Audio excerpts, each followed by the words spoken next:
I've been a search and rescue officer with the US Forest Service for a few years now, and along the way, I've seen some things that I think you guys will be interested in. I have a pretty good track record for finding missing people. Most of the time, they just wander off the path or slip down a small cliff, maybe sprain an ankle, and they just can't find their way back. The majority of them have heard the old stay where you are thing, and so they don't wander far. But I've had 2 cases where that didn't happen, both of which bother me a lot, and I use them as motivation to search even harder on the missing persons cases I get called in on. The first was a little boy who was out berry picking with his parents. He and his sister were together, and both went missing around the same time. Their parents lost sight of them for a few seconds, and in that time, both kids apparently wandered off. When their parents couldn't find them, they called us, and we came out to search the area. We found the daughter pretty quickly, and when we asked where her brother was, she told us that he'd been taken away by the bear man. She said he gave her berries and told her to stay quiet, that he wanted to play with her brother for a while. The last she saw of her brother, he was riding on the shoulders of this bear man and seemed calm. Of course, our first thought was abduction, but we never found a trace of another human being in that area. The little girl was also insistent that he wasn't a normal man, but that he was tall and covered in hair like a bear, and that he had a weird face. We searched that area for weeks. It was one of the longest calls I've ever been on, but we never found a single trace of that kid or his abductor. This wasn't the only time something like that had happened, though. The other time, it was a young woman who was out hiking with her mom and her grandfather. According to the mother, her daughter had climbed up a tree to get a better view of the forest, and she just never came back down. Her mom and grandpa waited at the base of the tree for hours calling her name before they called for help. Again, we searched everywhere, and we never found a trace of her. I have no idea where she could have possibly gone, because neither her mother nor her grandpa saw her come down. Story 2. A few times, I've been out on my own searching with a canine, and they tried to lead me straight off cliffs. Not hills, not even rock faces. Straight, sheer cliffs with no possible handholds. It's always baffling. And in those cases, we usually find the person on the other side of the cliff, or miles away from where the canine had led us. I'm sure there's an explanation, but it's sort of strange. Story 3. One particularly sad case involved the recovery of a body of a 9-year-old girl who fell down an embankment and got impaled by a dead tree at the base. It was a complete freak accident, but I'll never forget the sound her mother made when we told her what had happened. She saw the body bag being loaded in the ambulance. We didn't let her see the corpse, and she let out the most haunting, heartbroken wail I've ever heard. It was like her whole life was crashing down around her, and a part of her had died with her daughter. I later heard from another search and rescue officer that she unalived herself a few weeks after it happened. She just couldn't live with the loss of her daughter. Story 4. I was teamed up with another search and rescue officer because we'd received reports of bears in the area. We were looking for a guy who hadn't come back from his climbing trip when he was supposed to, and we ended up having to do some serious climbing ourselves to get where we figured he'd be. We found him trapped in a small crevasse with a broken leg. It was not pleasant. He'd been there for almost 2 days, and his leg was very obviously infected. We were able to get him into a chopper, and I heard from one of the EMTs that the guy was absolutely inconsolable. He kept talking about how he'd been doing fine, and when he'd gotten to the top, a man had been there. He walked up to the guy, and when the guy turned around, he said he had no face. It was just blank.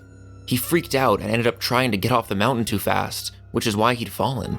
He said he could hear the guy all night, climbing down the mountain and letting out these horrible muffled screams. That story bothered the hell out of me. I'm glad I wasn't there to hear it. Story 5. One of the scariest things I've ever had happen to me involved the search for a young woman who'd gotten separated from her hiking group. We were out until pretty late at night because the dogs had picked up her scent. When we found her, she was curled up under a large rotting log. She was missing her shoe and her backpack, and she was clearly in shock. She didn't have any apparent injuries, and we were able to get her to walk with us back to base ops. But along the way, she kept looking behind us and asking us why that big man with black eyes was following us. We couldn't see anyone. None of us could. So we just wrote it off as a weird symptom of shock. But the closer we got to our base, the more agitated this woman got. She kept telling me to tell him to stop making faces at her. And at one point she stopped, turned around, and started yelling back into the forest, saying that she wanted him to leave her alone. She said she wasn't going with him and she wouldn't give us to him, so to leave her alone. We finally got her to keep moving, but we started hearing these weird noises coming from all around us. It was almost like coughing, but more rhythmic and deeper, almost insect-like. I don't really know how else to describe it. When we were within the base ops, the woman turns to me. Her eyes are about as wide as I can imagine a human's could be, and she touches my shoulder and says, "He says to tell you to speed up. He doesn't like looking at the scar on your neck." I have a very small scar on the base of my neck, but it's mostly hidden under my collar, and I have no idea how this woman could have saw it. Right after she says this, I hear that weird coughing, but right in my ear this time, and I just about jumped out of my skin. I hustled her to ops, trying not to show how freaked out I was, but God, I have to say, I was really happy when we left the area that night. Story 6. This is probably the weirdest story I have. I don't know if this is true in every search and rescue unit, but in mine, it's sort of an unspoken, regular thing we run into.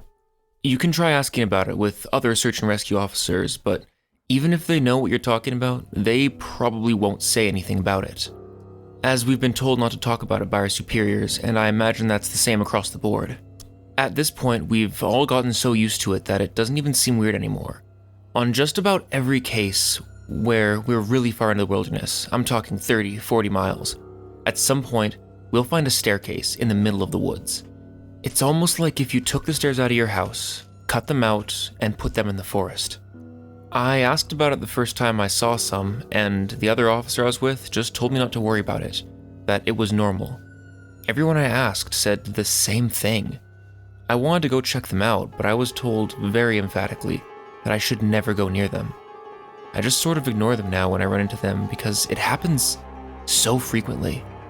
And it's not just one style either. They come in a variety of shapes, sizes, types, and conditions. Some are pretty dilapidated, just crumbling ruins, but others are brand new.